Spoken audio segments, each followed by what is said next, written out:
Some questions are path lab related. इसके हमारे question और आंसर हम दोनों पढ़ेंगे।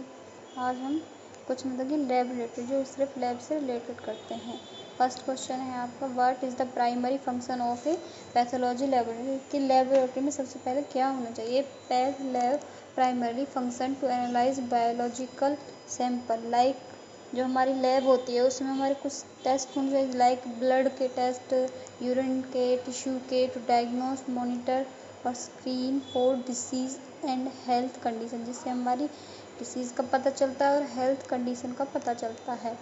सेकंड पे है हमारा, what are two main branch of pathology often seen in a lab. मतलब कौन सी कॉमन दो ब्रांच होती हैं जो हमारे पैथोलॉजी लैब के अंदर होनी चाहिए। The two main branch are anatomical pathology, जिसमें हम स्टडी करते हैं टिश्यू के बारे में, बायोप्सी या कोई ऑटोप्सी होती है जिसमें, एंड क्लिनिकल पैथोलॉजी में हमारा एनालाइज होते हैं बॉडी फ्लूइड, हेमेटोलॉजी, केमिस्ट्री मतलब कि जो LFT KFT मतलब कि ब्लड से टेस्ट लगते हैं, और जो हमारे पैथोलॉजी में होते हैं उसमें हमारे टिश्यू होता है, बायोप्सी होती है, ऑटोप्सी होती है, उसमें हमारे कोई भी टेस्ट ब्लड वगैरह से नहीं लगता।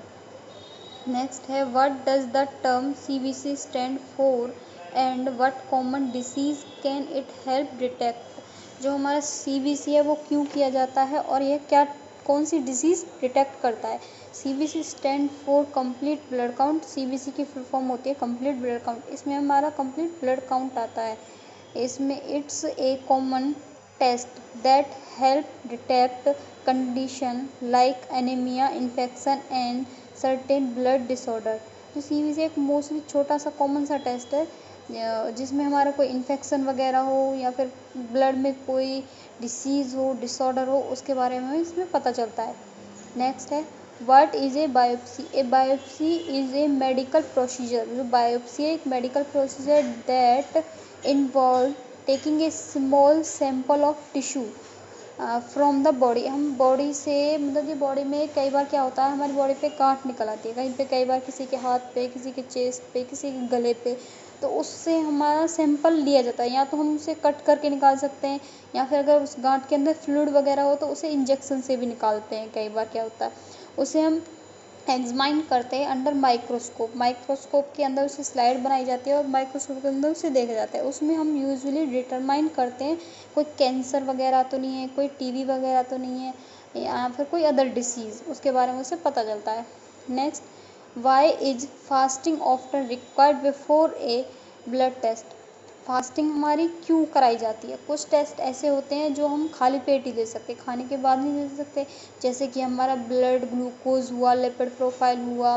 तो कुछ टेस्ट ऐसे हैं जिसमें हम फास्टिंग मांगते हैं। क्यों मांगते हैं, क्योंकि fasting is often required particularly for taste like blood glucose और लिपिड पैनल्स, कोलेस्ट्रॉल, बिकॉज जो हम फूड खाते हैं उससे हमारी जो वैल्यूज़ होती है वो वैल्यूएट हो जाती है, मतलब जो बढ़ जाती है, तो उससे हमारा रिजल्ट इनकरेक्ट आता है। इसलिए हमें खाली what are reference range on a lab report. जो लैब रिपोर्ट्स होती है उनकी नॉर्मल वैल्यूज़ क्या होती हैं। रेफरेंस रेंज और normal values are the establish upper and lower. ये अपर, हाई और लो आती हैं limits within which the result of a healthy person. ये हेल्दी पर्सन है जो उस पर डिपेंड करती है एक्सपेक्टेड फॉर।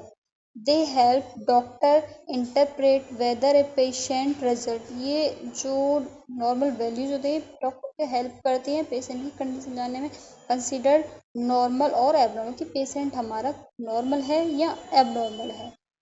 नेक्स्ट है, what lab department analyse blood clotting factor. कौन सा डिपार्टमेंट होता है जो हमारा क्लॉटिंग फैक्टर को डिटेक्ट करता है। जो हमारी लैब होती है उसमें बहुत सारे डिपार्टमेंट होते हैं, माइक्रोबायोलॉजी होता है, हेमेटोलॉजी होता है, बायोकेमिस्ट्री वगैरह। तो उसमें कौन सा डिपार्टमेंट है जो हमारा क्लॉटिंग फैक्टर को देखता है। दैट कोगुलेशन और हेमेटोलॉजी। जो हमारा हेमेटोलॉजी डिपार्टमेंट होता है वो हमारा क्लॉटिंग फैक्टर देखता है। Department analyse blood clotting factor. Performing taste like, कौन सा जो क्लॉटिंग फैक्टर देखने के लिए कौन सा टेस्ट किया जाता है, उसमें हमारा PTN और APTT टेस्ट किया जाता है। ये हमारे क्लॉटिंग फैक्टर को देखते हैं कि हमारा ब्लड कितनी टाइम में क्लॉट हो रहा है, ब्लड गाढ़ा तो नहीं है, ज़्यादा पतला तो नहीं है, ये उससे पता चलता है। Next, what does QC stand for in the lab, मतलब कि जो पैथ लैब्स होती है उसमें QC लगाया जाता है। वो किस लिए लगाया जाता है? QC का मतलब होता है क्वालिटी कंट्रोल। ये हमारी क्वालिटी को बताता है कि हमारी लैब की जो मशीन्स होती है वो कैसे काम कर रही हैं, ठीक है या नहीं है, इसलिए इसे हमें किया जाता है। QC stand for quality control. It is the it is the set of procedure used to ensure that the lab instruments are working correctly and that the test results are reliable and accurate।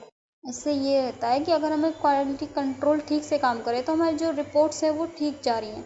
कई बार क्या होता है कि अगर QC में दिक्कत आ रही है, अगर वो ठीक नहीं है तो इसका मतलब हमारी मशीन में कोई खराबी आई हुई है। नेक्स्ट है what type of specialist interpret the result and issue the final lab report. जो हमारी फाइनल लैब रिपोर्ट है हमें पेशेंट्स को देने से पहले या उन्हें अपलोड करने से पहले, अप्रूव करने से पहले हमें कौन है जो इंश्योर करता है कि रिपोर्ट सही है और ये पेशेंट को देनी है। Pathology is the medical doctor. जो एक हर लैब में एक पैथोलॉजी होता है जो इंश्योर करता है कि रिपोर्ट हमारी सही है या नहीं। Who specialise in examine tissue, organ and body fluid to diagnose disease and is responsible for the final interpretation of complex lab result। Next है हमारा what is a common test use in the microbiology department. तो कौन सा commonly test है जो हमारा microbiology lab में ज़्यादातर होता रहता है? जो हमारा यूरिन कल्चर है वो मोस्टली होता रहता है। कुछ टेस्ट होते हैं जो होते हैं लेकिन वो कभी कभी होते हैं। कॉमनली जो हमारा आता रहता है वो यूरिन कल्चर, ये कॉमन टेस्ट है। इसे हम कल्चर एंड सेंसिटिविटी के नाम से भी जानते हैं। विच आइडेंटिफाइड द स्पेसिफिक बैक्टीरिया, एक हमारा बैक्टीरिया होता है उससे एक फंगी कॉजिंग एंड इन्फेक्शन, ये हमारे इन्फेक्शन कॉज करता है, डिटरमाइन करते हैं इसे हम इसमें कल्चर एंड सेंसिटिविटी के अंदर। ये हमारा माइक्रोस्कोप होता है, इसके अंदर इसे देखा जाता है, इसकी स्लाइड बनती है। पहले से एक स्पेसिफिक बैक्टीरिया ग्रोथ देखते हैं, बैक्टीरिया की कितनी हो रही है नहीं हो रही है, उससे हमारा पता चलता है कि बैक्टीरिया है या नहीं है, कोई इन्फेक्शन यूरिन में है या नहीं है। Thank you for watching.